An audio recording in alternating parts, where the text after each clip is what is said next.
आपकी poem stopping by the woods by Robert Frost. उसकी मैं रीडिंग आज आपको स्टार्ट करा रही हूँ। चैप्टर 11 है आपका।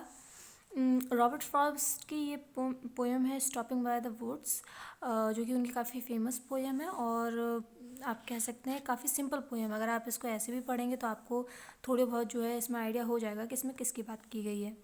तो मैं आज इसको आपकी रीडिंग कराऊंगी। तो फर्स्ट लाइन से स्टार्ट करते हैं। Whose woods these are, I think I know. His house is in the village though. He will not see me stopping here to watch his woods fill up with snow. तो Robert Frost first 4 lines में क्या कह रहे हैं वो देखते हैं। तो पहली लाइन में उन्होंने कहा है whose woods these are I think I know. वो कहते हैं कि मुझे लगता है, आई थिंक मुझे लगता है कि मुझे पता है कि ये जो वुड्स है, ये जो जंगल है, वुड्स का मतलब यहाँ पे जंगल से है, ठीक है।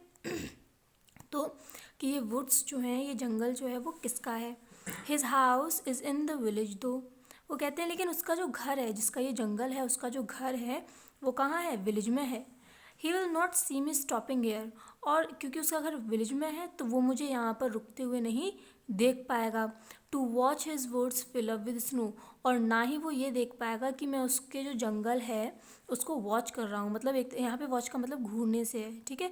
मैं उसके जो जंगल है उसको निहार रहा हूँ, घूर रहा हूँ, जो बर्फ़ से ढका हुआ है या जिसमें बर्फ़ भरी हुई है, ठीक है। तो यहाँ पे इनका ये मतलब है। मैं एक बार फिर से इसका पूरा बता देती हूँ। वो इसमें क्या कह रहे हैं, समरी के टाइप में आप ले लीजिए। रॉबर्ट फ्रॉस्ट क्या कहते हैं कि मुझे लगता है कि मुझे पता है कि ये जंगल जो है वो किसका है, लेकिन ये जिसका जंगल है ना वो गांव में रहता है और वो मुझे यहाँ पर रुकते हुए नहीं देख पाएगा और ना वो ये देख पाएगा कि मैं उसके जंगल को कैसे निहार रहा हूँ, कैसे उसकी खूबसूरती को देख रहा हूँ, वो जंगल जो बर्फ़ से भरा हुआ है ना। सेकंड पे आते हैं। My little horse must think it queer to stop without a farmers near between the woods and frozen lake the darkest evening of the year. अब आप अगर हॉर्स देखें तो ये हॉर्स जो हैं ये नॉर्मल हॉर्स नहीं है। एक्चुअली इन जगहों पर एक स्पेशल टाइप ऑफ हॉर्स होते हैं जो हाइट में थोड़े छोटे होते हैं और उनको पोनी कहा जाता है, ठीक है। तो इसीलिए यहाँ पे लिटिल वर्ड का यूज़ हुआ है क्योंकि ये नॉर्मल जो बड़े जो हम यहाँ देखते हैं अपने आसपास वो नहीं है। बर्फ़ में चलने वाले अलग हॉर्स होते हैं और उनको पोनी कहा जाता है, ठीक है। तो माई little horse must think it क्वेर। क्वेर means होता है स्ट्रेंज। आपका मीनिंग वैसे यहाँ भी दिया हुआ है स्ट्रेंज, पर फिर भी बता दिया, अजीब जो हम कहते हैं। तो रॉबर्ट फ्रॉस्ट कहते हैं कि my little horse must think it's queer. मेरा जो छोटा घोड़ा है वो ज़रूर ये सोच रहा होगा कि ये कितना अजीब है। To stop without a farm house near, कि यहाँ कहीं फार्म हाउस भी नहीं है और हम यहाँ रुक गए हैं। Between the woods and frozen lake, यहाँ फार्म हाउस नहीं है लेकिन क्या है, सिर्फ एक जंगल है और वहाँ पर एक फ्रोज़न लेक है, जमी हुई झील है।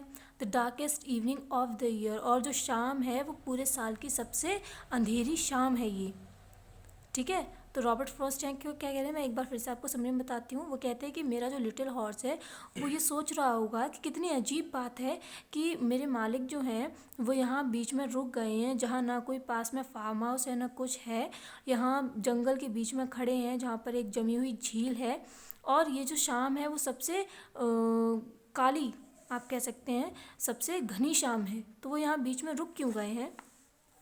तो आगे फ्रॉस्ट बताते हैं अपने हॉर्स के बारे में। हॉर्स क्या कर रहा है। He gives his harness bells a shake to ask if there is some mistake, the only other sounds the sweep of easy wind and downy flake.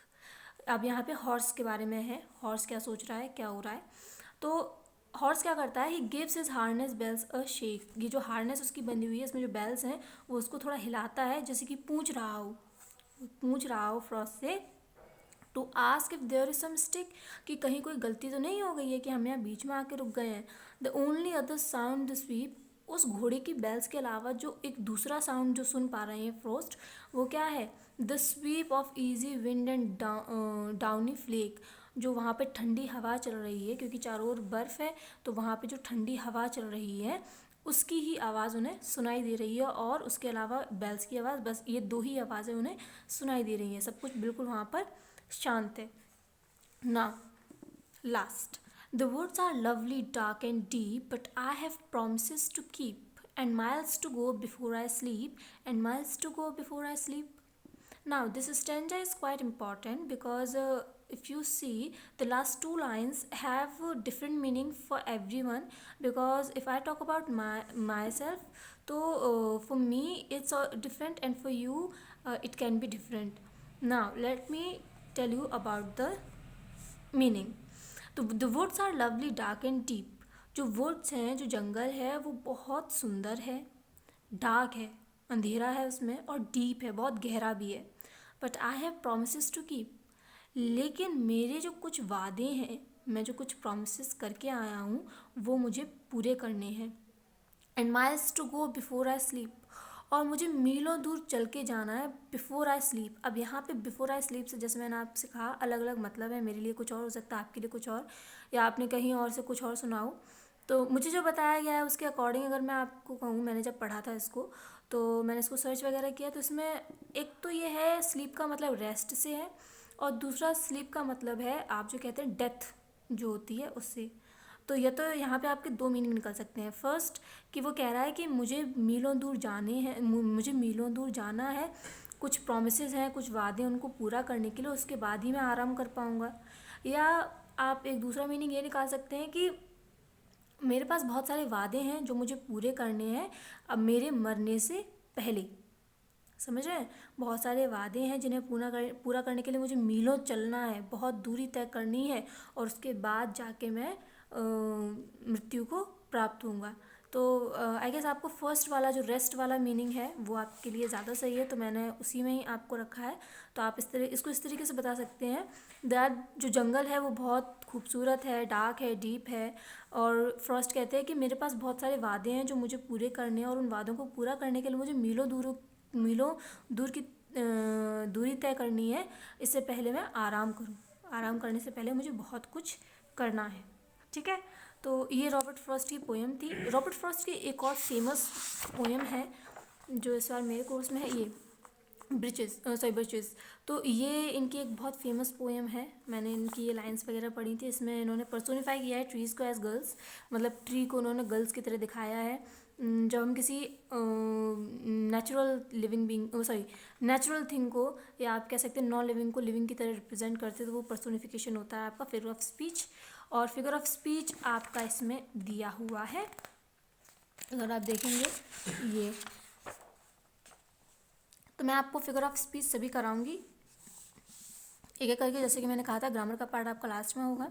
अभी मैं सिर्फ आपको ये कराऊंगी. तो अब इस चैप्टर के क्वेश्चन आंसर कब होंगे मैं ये नहीं बता सकती हूँ, लेकिन अब मैं इसके बाद आपकी ग्रामर के एक करके topic part of speech start करूँगी. ठीक है? और मैं जो स्टैंडर्ड जो होगा मेरा आपका पढ़ाने का, वो सिर्फ 8th स्टैंडर्ड तक का ही होगा. मतलब ज़्यादा मैं डिटेल में नहीं जाऊँगी उसमें. मैं सिर्फ फॉर्मूला बेस्ड रखूँगी उसको, और इतना सिंपल रखूँगी कि आप लोग समझ जाएँ. ठीक है?